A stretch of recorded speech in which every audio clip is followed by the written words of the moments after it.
Welcome to Uma Siva kitchen. Today நம்ம non veg recipe தாங்க பார்க்க போகிறோம். நல்ல ஒரு வாசனையான குழம்பு தான் ரெசிபி பார்க்க போகிறோம். கருவாட்டு குழம்பு, காய் கருவாட்டு குழம்பு தான் பார்க்க போகிறோம். வாங்க வீடியோக்குள்ளே போகலாம். அதுக்கு ஒரு பாத்திரத்தில் நம்ம நல்லா காய வச்சுக்கோங்க. காஞ்சதும் ஆயில் போட்டுக்கோங்க. ஆயில் வந்துட்டு நான் ஒரு 2 to 3 ஸ்பூன்ஸ் ஆயில் போட்டிருக்கேன். ரொம்ப ஆயில் தேவையில்லை இந்த குழம்புக்கு. நம்மளுக்கு வதங்குற அளவுக்கு, வெங்காயம் தக்காளி வதங்குற அளவுக்கு எண்ணெய் ஊற்றுனீங்கனாலே போதும். ஸோ கடுகு போட்டுக்கலாம். இல்லை உங்கள் வீட்டில் வடகம் இருந்ததுன்னா வடகம் போட்டிங்கனாலும் ரொம்ப நல்லா டேஸ்ட்டாக இருக்கும் குழம்பு. ஸோ நம்ம கடுகு போட்டு கடுகு நல்லா பொரியணும். கடுகு பொரிஞ்சதும் இந்த மாதிரி நீல வாக்கில் நான் வந்துட்டு ஆனியன் கட் பண்ணி வச்சுருக்கேன். ஒரு மீடியம் சைஸ் 3 வெங்காயம் எடுத்திருக்கேன். 3 தக்காளி மீடியம் சைஸ் எடுத்துக்கோங்க. ஸோ இதை நல்லா கொஞ்சம் வதங்கட்டும். நல்லா கலந்து விட்டுக்கோங்க. நல்லா மிக்ஸ் பண்ணிக்கோங்க. நம்மளுக்கு அந்த ஆயிலே நல்லா நம்மளுக்கு வதங்கணும். இப்போ தக்காளி நான் எடுத்திருக்கேன் 3 தக்காளி. அந்த தக்காளியை இது மாதிரி கட் பண்ணிவிட்டு போட்டுக்கலாம். ஸோ அதையே நல்லா வதக்கி கொடுங்க. இது ரெண்டும் வந்துட்டு ரொம்ப ஸ்மாஷ் ஆகணுன்ட்டு இல்லை, அப்படியே நம்மளுக்கு கொஞ்சம் வதங்கினாலே நம்மளுக்கு போதும்.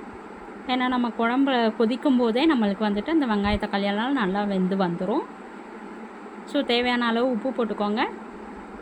உப்பு வந்துட்டு இது கருவாட்டு குழம்புன்றதுனால கொஞ்சமாக உப்பு போட்டிருக்கேன். ஏன்னா ஆல்ரெடி வந்துட்டு கருவாடில் நம்மளுக்கு உப்பு இருக்கும். அதனால் வந்துட்டு கரெக்டான உப்பு போடாதீங்க, கொஞ்சமாக உப்பு போடுங்க. குழம்பெல்லாம் கொதித்தவொடனே லாஸ்ட்டாக நம்ம வேணும்னா ஆட் பண்ணிக்கலாம். நான் நைட்டே ஊற வச்சேன். காராமணி ரொம்ப ஹெல்த்தியானது. ஸோ அதுவும் நம்ம வந்துட்டு அப்படியே போட்டுக்கலாம்.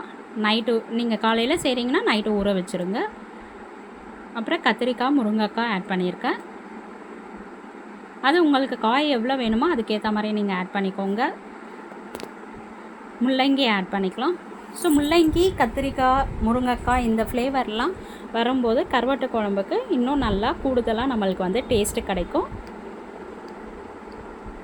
வாசனையும் நல்லா இருக்கும். ஸோ தேவையான அளவு மிளகாத்தூள் போட்டுக்கலாம்.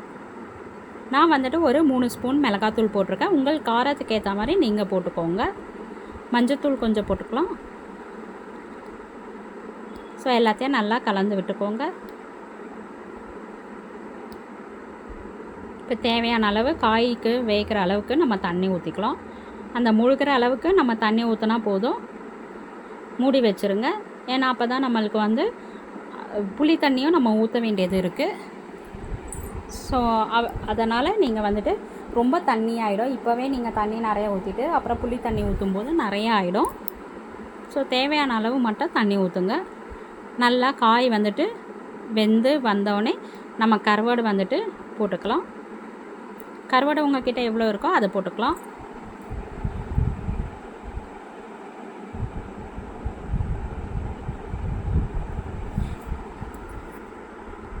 குழம்பு கருவாடு நான் இன்றைக்கி வந்துட்டு வாழை கருவாடு தான் எடுத்திருக்கேன். உங்களுக்கு குழம்பு கருவாடு இருந்ததுன்னா குழம்பு கருவாடு கூட போட்டுக்கலாம்.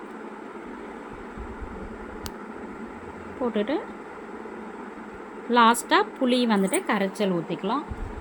நீங்கள் ஃபஸ்ட்டே ஊற்றுனீங்கன்னா அது வேறு டேஸ்ட்டு, காரக்குழம்பு மாதிரி ஆகிடும். ஸோ கருவாட்டு குழம்புக்கு எப்போவுமே லாஸ்ட்டாக தான் நீங்கள் வந்துட்டு புளி தண்ணி ஊற்றணும். புளியை கரைச்சி தண்ணி ஊற்றியாச்சு. ஸோ இது ஒரு 2 கொதி வந்ததும் நம்மளுக்கு எல்லாமே குழம்பு ரெடி ஆகிடும். உங்களுக்கு திக்னஸ் வேணும்னா திக்னஸாக கொஞ்சம் கொதிக்க வைங்க. இல்லைனாக்கா இந்த அளவே போதும்னாக்கா இதோட நிறுத்திட்டு அவ்வளோதாங்க, நம்மளுடைய காய் கருவாட்டு குழம்பு ரெடி ஆகிடுச்சு. இந்த வீடியோ பிடிச்சிருந்ததுன்னா லைக் பண்ணுங்கள், ஷேர் பண்ணுங்கள், சப்ஸ்கிரைப் பண்ணிக்கோங்க. லாஸ்ட்டாக கருவேப்பிலை, கொத்தமல்லி போட்டு இறக்கிடுங்க. தேங்க்ஸ் ஃபார் வாட்சிங். பாய்.